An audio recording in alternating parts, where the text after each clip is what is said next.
Okay, so we know how to identify and go through primary and secondary literature. We know the difference between those. We understand that they're important. So now the question is, how do we find primary and secondary literature? So in this lesson, that's what we're going to talk about. We will talk about PubMed, which is a biomedical research database. PsycInfo is a database that some of you might be familiar with or heard of. It is hosted by the American Psychology Association, and it is a database of behavioral and social science research publications and journals. We're not going to cover PsycInfo so much in this class, since we're focusing more on the science and neuroscience of psychedelics, but I just do want to kind of give a nod to PsycInfo. Google Scholar is a great way to find journals and research, but I wouldn't suggest going to Google Scholar when you're first trying to kind of learn the literature and understand the landscape in a field. PubMed is what I would recommend, mostly because it's going to have peer-reviewed journals, peer-reviewed research, peer-reviewed articles on it. Google Scholar doesn't always have that. Oftentimes it does. There's a lot of good research on there, but what I would recommend is start when you're, wanting to explore a topic, wanting to learn about a field, curious about something, go to PubMed, start there, and we'll get into PubMed in this lecture. If you can't find the PDF for a study on PubMed, then go to Google Scholar and see if you can get the PDF. ResearchGate is it's kind of akin to LinkedIn or Facebook for researchers. It is a good way to kind of follow different researchers. If you're interested in a field, it's a good way to know kind of who's doing what in the field. It can also be a great way to find PDFs for research articles. And then in the next lesson, or maybe 2 lessons, we'll also cover the Naropa Library resources, primarily interlibrary loan, which is another great resource if you are on PubMed and there's an article that you're not able to find. You're not able to access the PDF for an article on PubMed. You're not able to find it on Google Scholar, ResearchGate. Interlibrary loan's a great option. We're going to focus in this lecture, though, on PubMed. So PubMed, here's a little screenshot of it. Here's the URL if you would like to go visit during this lecture. It is housed by the NIH, the National Institute of Health's National Library of Medicine. So again, URL. It has over 37 million citations for biomedical literature from Medline, life science journals, and online books. It also often has full text content, so PDFs, as well as full text and citations from PubMed Central and publisher websites. And then again, for articles that you might find on PubMed where you're not able to access the full text, Google Scholar is a great follow-up option to access a lot of those PDFs. It's not going to have all of them, but it has a lot of them. So when we're searching PubMed, there's kind of an art to it, a little bit of an algorithm. So that's what we're going to kind of talk about here. So if you go on PubMed, let's say we're interested in learning about psychedelics, and so we do a search. As you can see here, we've entered in the search area, the search box, psychedelic. And as you can see, there are 3,688 results.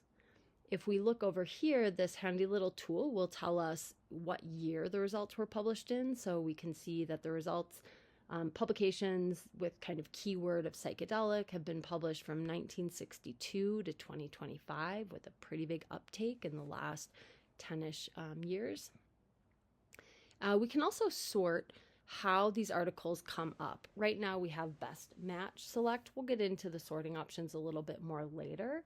For now, the sorting options aren't really going to matter because 3,688 citations is really going to be too much. There's no way, that's just too much. It's not super helpful for us. So we need to be able to refine our search. Case in point, if you look at the first article that's pulled up here, the psychedelic future of post-traumatic stress disorder treatment, that's important. But, if we're interested in, let's say indigenous practices of ayahuasca or dieta or something, that particular article is not going to be helpful for us. So we need to refine our search. And the way that we do that is we have our first keyword here, psychedelics. Usually it's helpful to put keywords in either quotations or parentheses. And then we're going to put "and" in all caps, and that's going to help us refine our search. So I went ahead and added psychedelic and, in all caps, contemplative Buddhist. We click search. And now our search is too refined, right? So now we are yielding 0 results. So we need to broaden our search a little bit. And the way that we do that would be by adding "or" in all caps. That will broaden our search term. So we've got our first keyword, psychedelics. We're looking in the search box here, then all caps and then I added parentheses. So it's just like an algebra equation, right? So we've got our parentheses and then our first second key term, contemplative in quotations, or in all caps, and then contemplative Buddhist in quotations. And when we hit search again, now we're getting 11 results. So that's kind of a nice little sweet spot. We can see our results showing up here. We can see that they were published, the 11 publications between 2018 and 25. And then now if we want, we can have some filtering options. So this is kind of small, but you can see right now we have best match selected. We could also select most recent, sort by publication date, etc. And if we scroll down, then we can start reading the text. So here our first text is titled Psychedelic Science, Contemplative Practices, and Indigenous and Other Traditional Knowledge Systems Towards Investigative Community-Based Approaches in Global Health. That is a very long title, but if we're interested in something that has to do with psychedelics and contemplative Buddhist or Buddhism or, contemplative approaches, sounds like that might be a pretty good article for us to read. And if we look down, the second article is Psychedelic Use and Psychedelic Risks. The third article is Classic Psychedelic Use and Current Meditation Practices, which could be another really interesting one. So if we come over here, we've got some other filter options. We can filter by text availability. So specifically that center little box, free full text, we can click if we want to only see results that have a full text available to us. We can also filter by article type, and you can see there's a little list here. So right now what we're seeing is adoptive, clinical trial, books and documents, case reports, classical articles. This list actually goes on for quite a bit. I had to cut off the bottom of the screen. Here's the rest of that list. So we're seeing clinical trial phase 1, 2, 3, 4, commentary, comparative study, and on and on and on, right? It just keeps going. And then at the very bottom, we can click See All Article Type Filters. So if we click that little box, then we can see all these article types. Now, when we're starting out and we are starting out on a journey or an exploration and learning about an idea or a topic or a certain literature base, it's best to start by reading a review. So if we are curious about if there's any overlap between contemplative Buddhism and psychedelics, we might do a PubMed search just like we did, and we might want to start by reading a review article. A review article is going to give us a nice overview of the field. If we jump right into, let's say, a case study or a randomized control trial, that's going to give us a very detailed look at one small part of the field, right? Just one study that's being done to help advance the field or our concept of understanding in the field. So where we want to start is with a review. That's going to give us a nice overview of the full landscape of the field. What has been explored so far in the field? What are areas that are, kind of more challenging? Maybe we're not able to explore them for different reasons. What are areas that really need to be explored?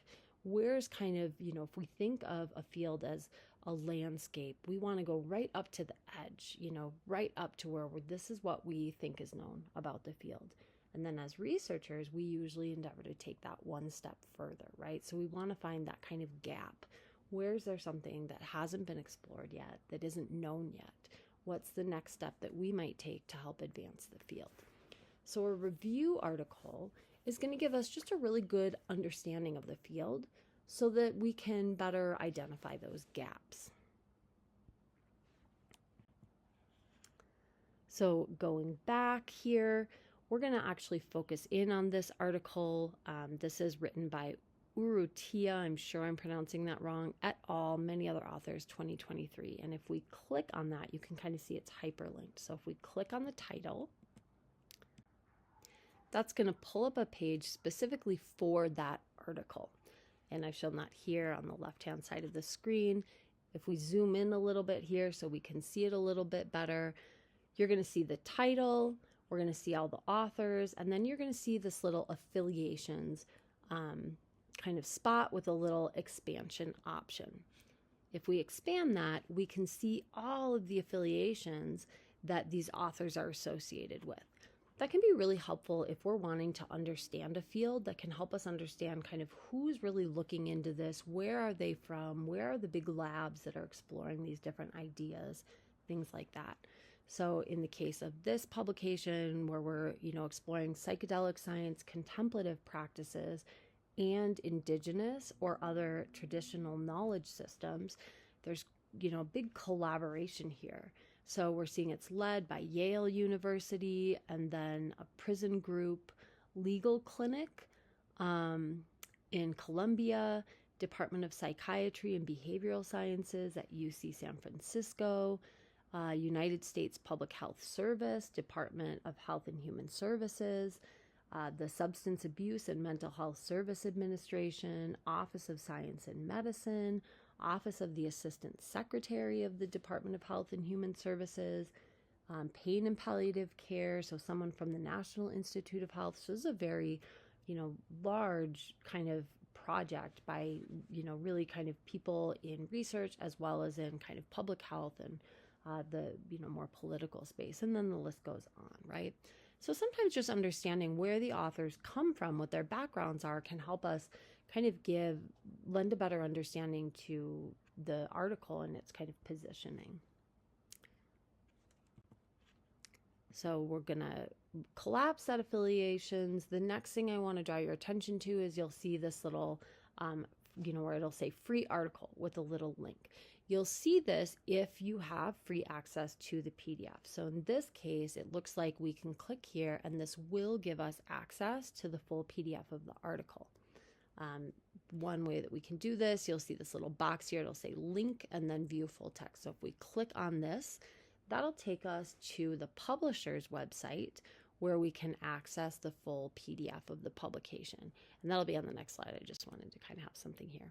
So again, we click that, that'll take us to the publisher's website. If we click this little button right here, view PDF, that'll finally take us to the PDF. It's a lot of steps, and if you're new to PubMed, it can feel like a treasure hunt that you don't want to be on. But once you get the hang of it, it kind of goes more smoothly. So now we've got the full PDF up, and in the next 2 lessons, we'll actually walk through that PDF.